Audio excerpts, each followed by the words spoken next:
Setting up OBS can feel confusing, and streaming is not supposed to feel like you signed up for an IT certification. It's supposed to be fun. But for DJs, OBS can get weird fast. Audio disappears and things echo, and suddenly you're troubleshooting like it's 2005 and you just installed LimeWire.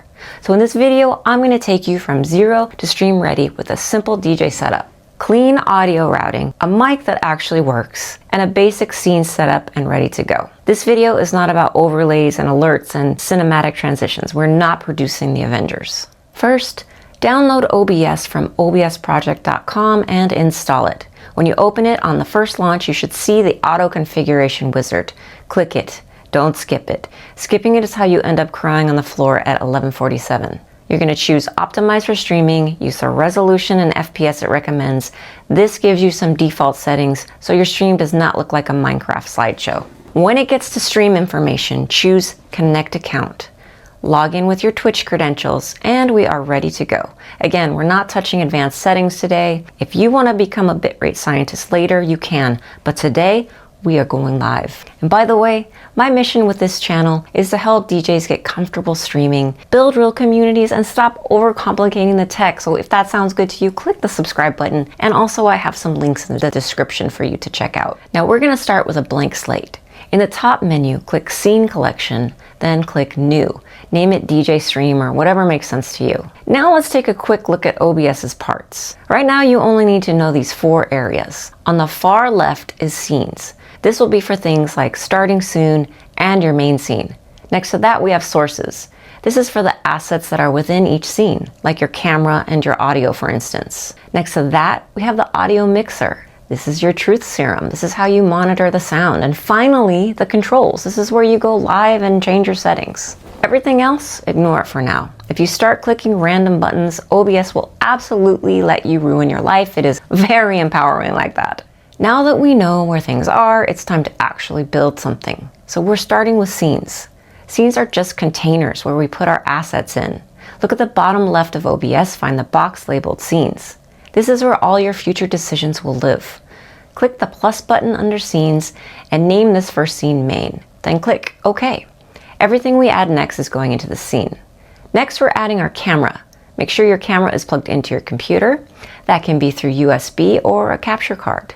Now look at the sources box and click the plus button. Choose Video Capture Device and name it whatever it makes sense to you. Camera or webcam or FancyCam 3000. Select your camera from the drop down and click OK. If everything worked, you should now see yourself on the screen. Yep, that's your face, and no, you cannot fix your hair right now. Don't worry if it looks weird or off center. We're not styling yet.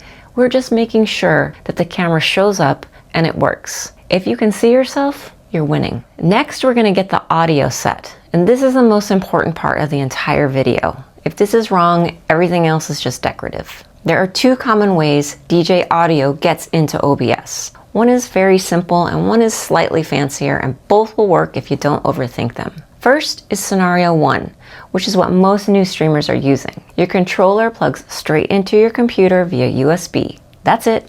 No extra boxes, no adapters from 2012.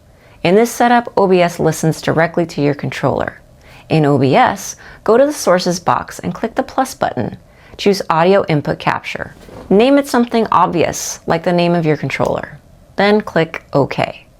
Now look at the drop-down and select your controller. Click OK again.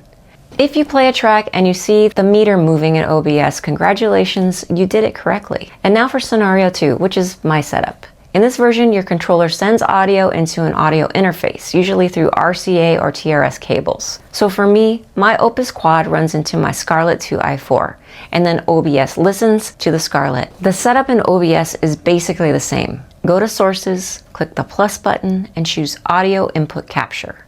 Name it something you will recognize. I named mine Scarlett Johansson because I have no self-control. Then select your audio interface from the drop-down and click OK.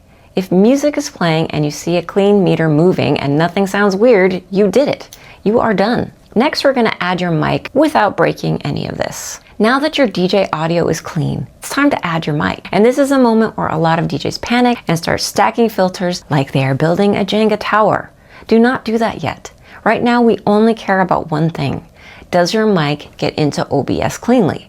In OBS, Go to the Sources box and click the plus button. Choose Audio Input Capture. Select your microphone directly. That means your USB mic or your XLR mic through an interface, not default.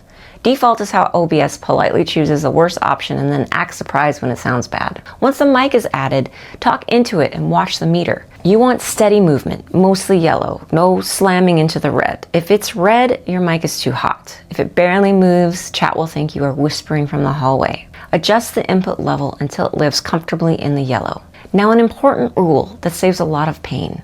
Do not monitor your mic. Open the advanced audio settings in OBS and make sure your mic is set to monitor off. Monitoring means you will hear yourself back. It also usually means OBS is sending your mic twice. You don't need to hear yourself to speak clearly. Your brain already handles that part. Before moving on, do a quick test. Say a full sentence and play music underneath it. Make sure your voice still cuts through. If chat can hear you without flinching, you win. Yes, there are other videos where we will talk about ducking and compression and all of the fancy stuff, but that comes later, after you have a few streams under your belt. Right now, boring and functional is the goal. One more thing before we move on. Some DJ controllers have a mic input built right into it. If you go that route, you don't need to add separate mic source in OBS at all. The upside is simplicity. The downside is you cannot separate your mic from your music later. And honestly, when you're starting, simplicity wins. Do what has the least friction. You can always upgrade that later. So at this point, you're set up. You have a scene, your camera works, and your DJ audio is clean. Your mic shows up and it does not explode. That already puts you ahead of most people who quit in week 1. Now, even with OBS set up correctly, a lot of DJs still struggle because of how everything fits together physically. So go watch this video next where I show you my exact setup. I'll show you what matters and what I would do differently if I were starting today.